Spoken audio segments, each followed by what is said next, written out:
आज हम लोग पढ़ेंगे बच्चों यूरिन फॉर्मेशन के मैकेनिज्म के बारे में।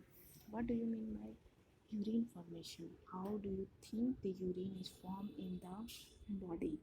एक्चुअली क्या होता है, जो हमारे ब्लड होते हैं उसको जो छन्नी में छानता है तो जो फिल्ट्रेट बनता है तो वो यूरिन होता है।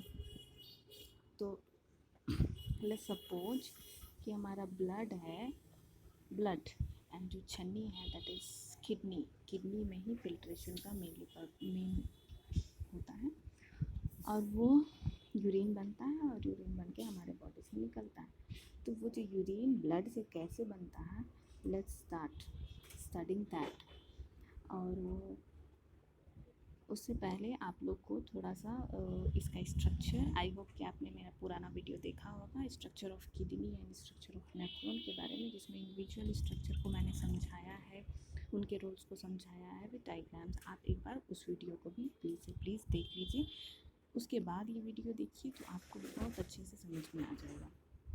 Okay, let's start. What are the three processes of what are the three steps of urine formation? You know, the urine formation comprises of mainly three steps, और वो भी जो मैंने लिखा है यहाँ आप देख सकते हैं वो सीक्वेंस में है। सबसे पहले ग्लोमेरुलर फिल्ट्रेशन होता है, that is also known as ultra filtration. Second process is tubular reabsorption and the third process and tubular secretion. हम लोगों की ग्लोमेरुलर फिल्ट्रेशन ग्लोमेरुलस में होता है, tubular reabsorption and carefully using the word reabsorption, it means कि जो निकल गया है उसको वापस फिर से बॉडी में रीएब्जॉर्ब कर रहे हैं। That is we are taking that into our blood again. जो ब्लड से निकल गया है उसको वापस ब्लड में रीएब्जॉर्ब कर रहे हैं, और वो कहाँ होता है, ट्यूब्यूल्स ऑफ द नेफ्रॉन में। इसीलिए इसका नाम है, इस स्टेप का नाम है ट्यूब्यूलर रीएब्जॉर्प्शन। और tubular secretion is the last step of urine formation, जिसमें वो unwanted substance, unwanted product and excess water which are present in the blood even after filtration in the glomerulus, उसको जो बचा खुचा होता है उसको ट्यूब्यूल में ब्लड सेक्रेट करता है, ब्लड से सेक्रेशन होता है ट्यूब्यूल्स में।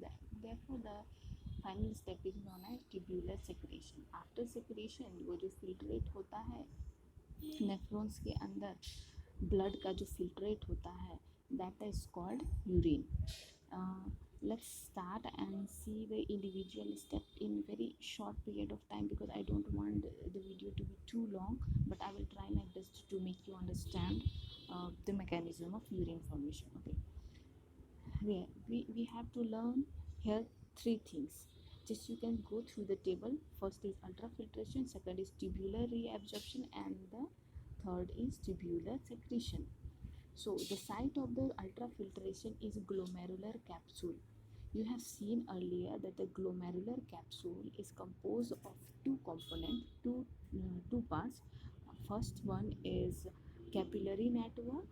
जो कैपिलरी नेटवर्क गुच्छा होता है कैपिलरीज का जिसमें ब्लड जाता है उसको बोलते हैं glomerulus, and the glomerulus is surrounded by the dilated part of the tubule, और उस डायलेटेड पार्ट ऑफ नेफ्रॉन को, ट्यूब्यूल को, रीनल ट्यूब्यूल को या बोलो नेफ्रॉन को, उसको बोलते हैं Bowman's capsule.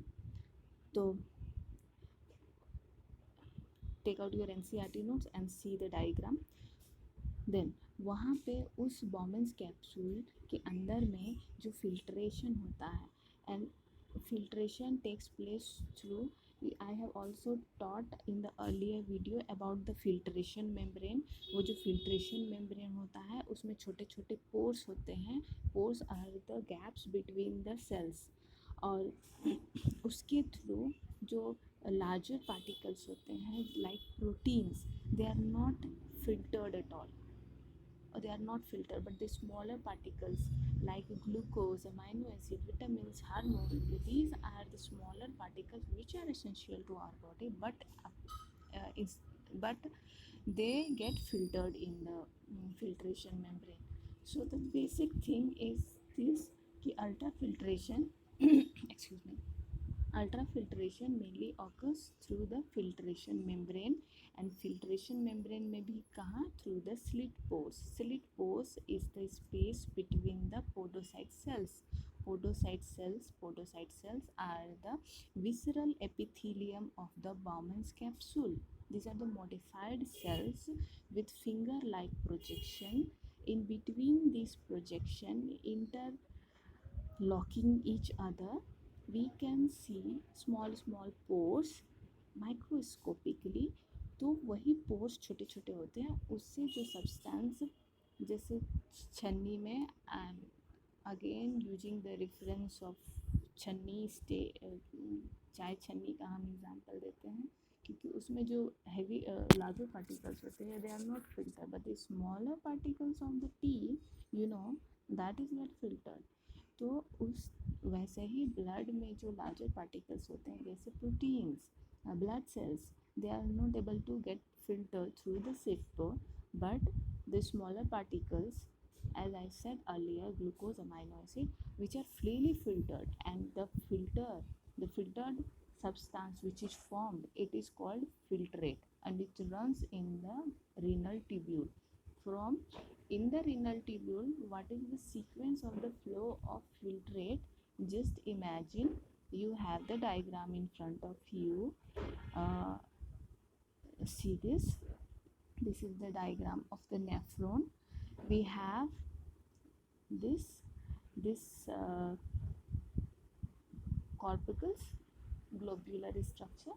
This is your Bowman's corpuscle. This is your glomerular corpuscles or renal corpuscles. It's composed of, you can see this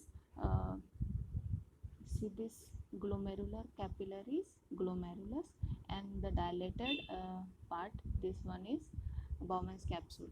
यहाँ से फिल्ट्रेट फॉर्म करता है, वो रन करता है. ये पहला part is proximal convoluted tubule. See, this part is the loop of Henle. It has two limbs, descending limbs and the ascending limbs, and both the limbs have, you can see that this is thin segment and this is thick segment.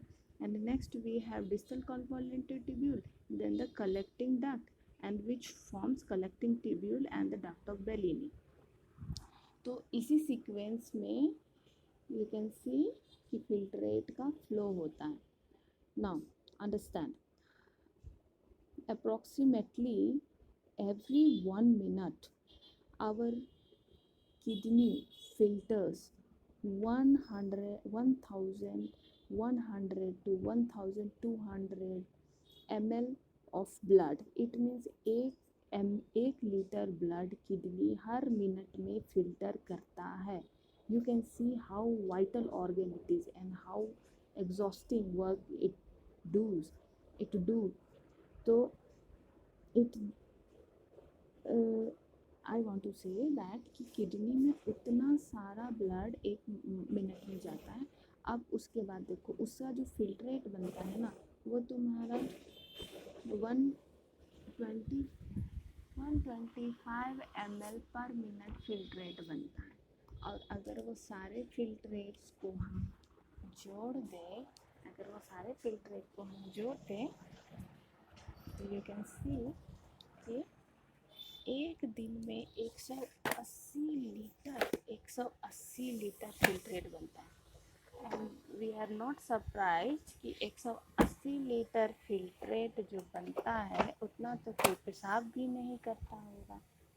तो वो उतना सारा filtrate जाता कहाँ है? कहीं नहीं जाता है बच्चे, वो चला जाता है, वो वापस बॉडी में एब्जॉर्ब हो जाता है, वापस रीनल ट्यूब्यूल में एब्जॉर्ब हो जाता है. कैसे एब्जॉर्ब हो जाता है? मैंने बताया कि वो रीनल ट्यूब्यूल से एब्जॉर्ब हो जाता है. रीनल ट्यूब्यूल में कहाँ एब्जॉर्ब होता है? तो वो हम जानते हैं, वो हम देखते हैं. जो सबसे इम्पोर्टेंट पार्ट है रीनल ट्यूब्यूल का, वो है प्रॉक्सिमल कन्वॉल्वेंटेड ट्यूब्यूल और डिस्टल कन्वॉल्वेंटेड ट्यूब्यूल और कलेक्टिंग डक्ट. यही तीनों में सबसे ज़्यादा रीएब्जॉर्प्शन होता है. और बाकी जो है जगह जैसे लूप ऑफ हेनले, इसमें बहुत कम एब्जॉर्प्शन होता है. ठीक है, लेट्स सी इंडिविजुअली. अब हम समझते हैं, स्ट्रक्चर मैंने बता दिया, अब इंडिविजुअली समझते हैं. हाँ, स्ट्रक्चर मैंने बता दिया। अब एक बार इसको आप देख लो। इसमें क्या लिखा है मैंने कि कैसे होता है। तो जो हायर हायर प्रेशर ग्रेडियंट से लोअर प्रेशर ग्रेडियंट, जहाँ प्रेशर ज़्यादा होता है उधर से लो कम प्रेशर होता है, वहाँ फिल्टर होता है। तो ग्लोमेरुलस में प्रेशर ज़्यादा होता है क्योंकि ब्लड में प्रेशर ज़्यादा होता है। बाउमस कैप्सूल में प्रेशर कम होता है क्योंकि फिल्ट्रेट कम होता है, तो हाई प्रेशर से लो प्रेशर में जाता है। Tubular reabsorption 99% of 99% of reabsorbed 99% of filtrate जो रीएब्जॉर्ब होता है वो यूरिन वो रीएब्जॉर्ब हो जाता है। और जो यूरिन जो बनता है उसमें वेस्ट मटेरियल एक्सेस वाटर होता है। कहाँ होता है? PCT, LOH, DCT and CD होता है।